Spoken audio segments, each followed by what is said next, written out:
Et maintenant, place à notre invité, le docteur Sorel Ngasaki, neurologiste et épidémiologiste à l'hôpital général de Luandili. C'est bien cela, docteur? Oui. Alors, avec vous, il s'agit donc de l'AVC. On va parler sur les AVC. Alors, que peut-on savoir de cette pathologie? Bon, l'AVC, c'est une maladie. C'est une maladie du cerveau, qui touche les cerveaux. Cette maladie se caractérise par une interruption soudaine de la circulation sanguine dans une partie ou une zone du cerveau.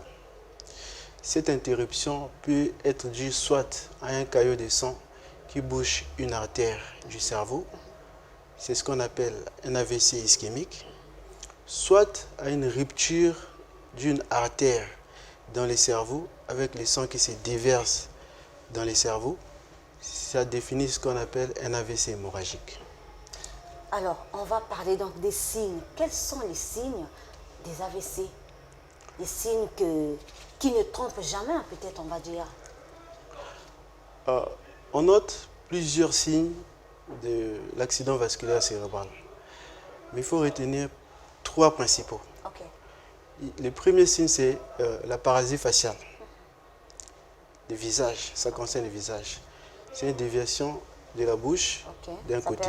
D'un côté, voilà. À gauche ou à droite. Ouais. Mais la particularité ici, qui va faire la différence avec la paralysie faciale périphérique, qu'on peut retrouver aussi, c'est que la paralysie faciale de l'AVC touche les faciales inférieures. Donc la partie inférieure du facial, de la face. Et donc, ça concerne la bouche, déviation de la bouche, mais pas les yeux. Ça ne touche pas les yeux, les yeux sont normaux. Et en dehors du visage, en dehors de la paralysie faciale, il y a les troubles du langage et de l'élocution. Les troubles de l'élocution, c'est ce qu'on appelle la dysarthrie. Donc, la personne a du mal à articuler. Donc, les sons ne sortent plus correctement. En dehors de la dysarthrie, qui est un trouble de l'élocution, il y a aussi les troubles du langage qu'on appelle les troubles phasiques. C'est ce qu'on appelle aphasie. Donc là, il y a deux types d'aphasie. Il y a l'aphasie motrice. Donc la personne comprend, mais la personne ne peut pas répondre, ne peut pas dire ce qu'elle pense. Les mots ne sortent pas. C'est ce qu'on appelle l'aphasie de Broca. Il y a aussi l'aphasie sensitive ou l'aphasie de compréhension. La personne parle, mais la personne ne comprend pas. Et de ce fait, vous avez l'impression que la personne dit des choses à côté. Donc il y a des propos incohérents. Il y a des propos incohérents. Ça donne un aspect des propos incohérents. Donc, le troisième signe, c'est une faiblesse musculaire d'une moitié du corps. Et donc, cette faiblesse musculaire, ça peut être totale, c'est ce qu'on appelle hémiplégie. Ça peut être partiel, c'est ce qu'on appelle hémiparésie.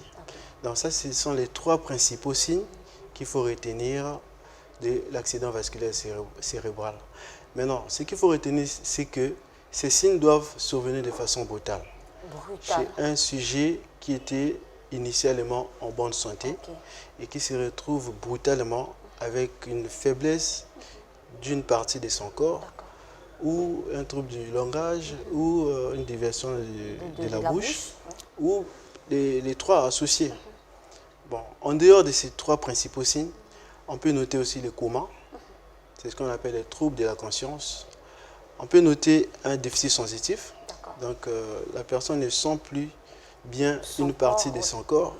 On peut noter les maux de tête, c'est ce qu'on appelle les céphalées, associés à des vomissements et à des vertiges. Est-ce que ces signes peuvent survenir, on va dire, de façon intermittente? Quelques jours, on peut dire 2 jours, les signes apparaissent. Le 3e jour, on peut dire les signes disparaissent. Est-ce que c'est possible? Oui, c'est possible.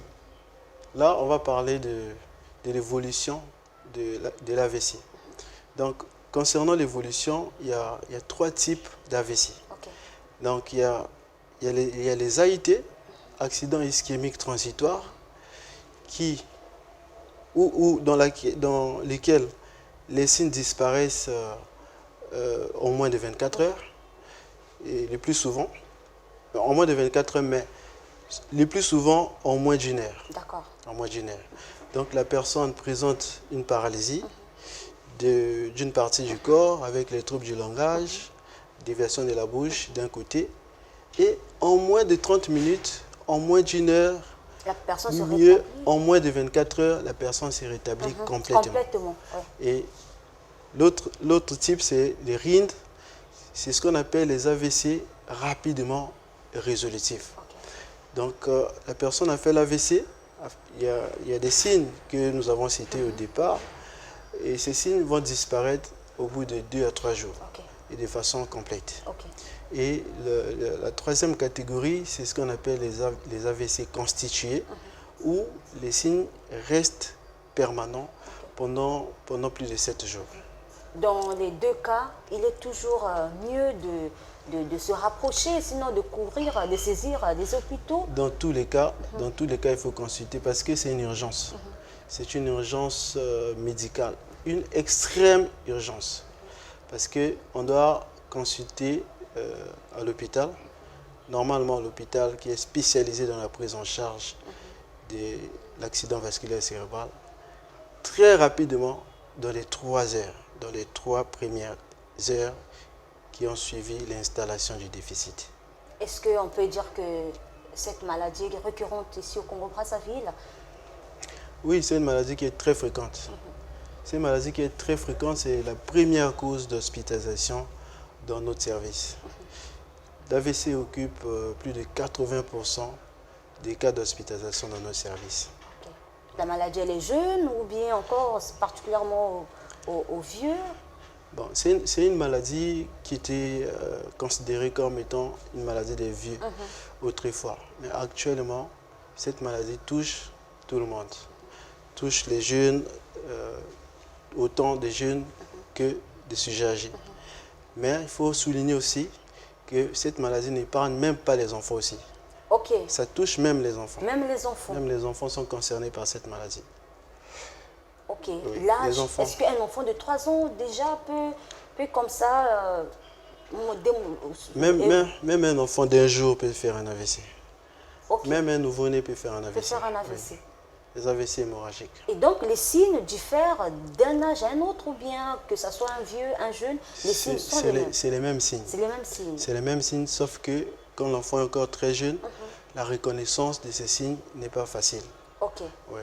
Quand c'est un nourrisson qui apprend à se déplacer au sol, c'est difficile. On ne va pas bien remarquer cette hémiplégie-là.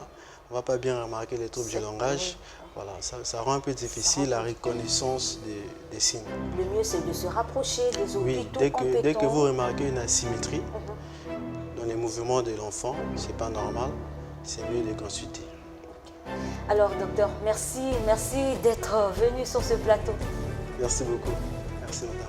Voilà, fin de ce journal. Merci à vous de l'avoir suivi. Je rappelle que je recevais sur ce plateau le docteur Sorel Ngasaki. Avec lui, nous avons parlé des signes de l'AVC. Je vous dis à très bientôt sur Lux Télévision. Prenez bien soin de vous et de vos proches.